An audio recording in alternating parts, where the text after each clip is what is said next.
wants to know this time? Only one way to handle this.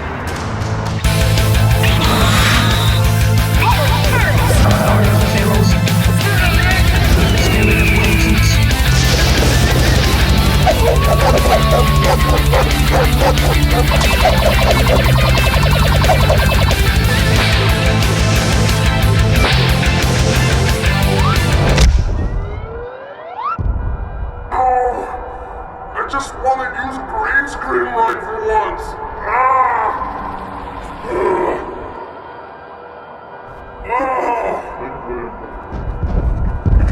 Welcome to the next episode of Shoot Your Friends. Hey guys, welcome to the next episode of Shoot Your Friends, where we talk about green screens. So a lot of you guys are probably wondering, where do I get a good green screen? Well, you can buy some online, or you can make one yourself. This is made from a couple rolls of green fabric that we sewed together ourselves. As long as it's bright and green, it'll do the job.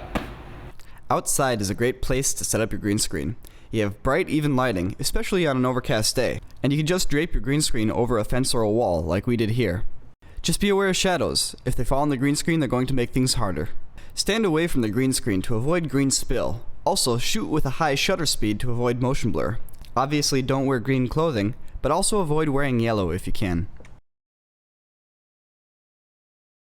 The first step in keying is to mask off the areas you don't use. For this, you'll use the pen tool. In this case, I'm drawing a mask around the areas where Jimmy does not go, so I won't have to worry about keying those spots out. Scrub through your timeline, paying attention to your subject, to make sure he doesn't overlap the edges of the mask anywhere.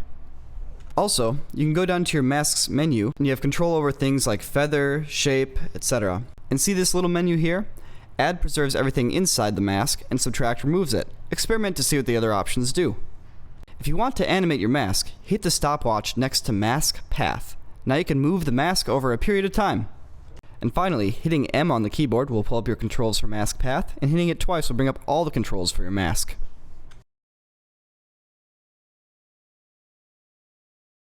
Now it's time to apply key light to your footage.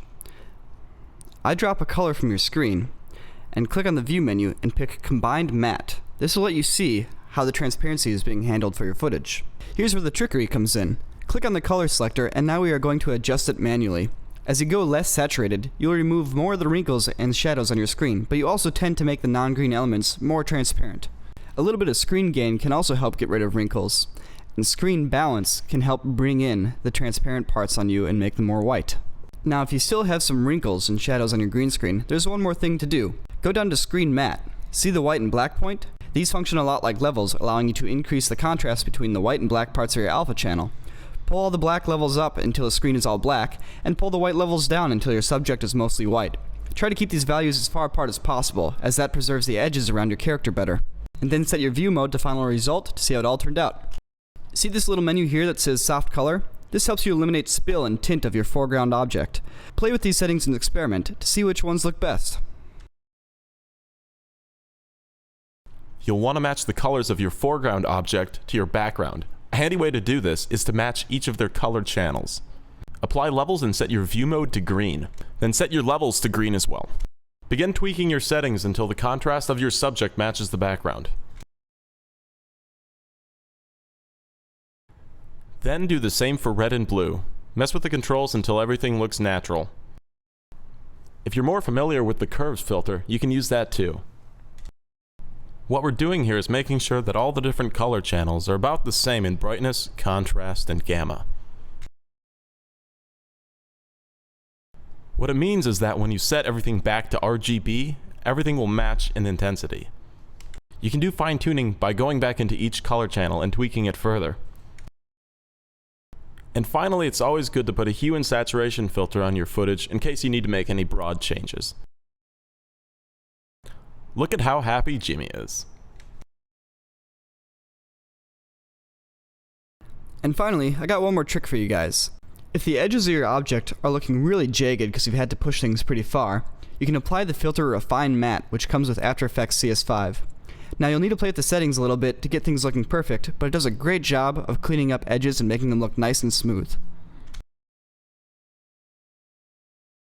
So I hope you liked the video. If you have any questions or comments, leave them in the box below or send us an email. We're also on Twitter and Facebook. Next time, we eat a green screen. Yeah.